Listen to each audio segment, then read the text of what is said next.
Liverpool is famous for several things: two world-class football clubs, the Beatles and other musical legends, its beautiful skyline, but underneath this veneer lies links to something far more sinister: slavery.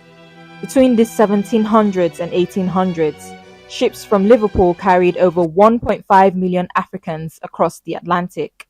By the end of the 18th century, Liverpool had surpassed London and Bristol to become the world's largest slave port.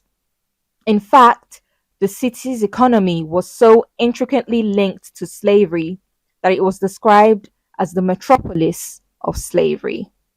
And now, hundreds of years after the abolition of slavery, the city is still grappling with its part in the sale of humans. Many buildings, streets, and public parks are named after former slave traders, relics of a dark past. In 2007, the International Slavery Museum was established. It's one of the very few museums in the world which explores the story of the transatlantic slave trade. Inside, the Archives Center holds several original documents and archive collections related to slavery.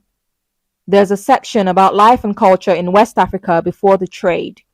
Much of the material has been digitized and is available on microfilm. Here, visitors can hear and see the untold stories of enslaved people and learn about historical and contemporary slavery. I think particularly for me, the International Slavery Museum, with the fact that not everyone in the UK will necessarily go to school and learn about transatlantic slavery in any meaningful way. So the International Slavery Museum provides an education service. It is free. It doesn't cost you anything to come and visit here.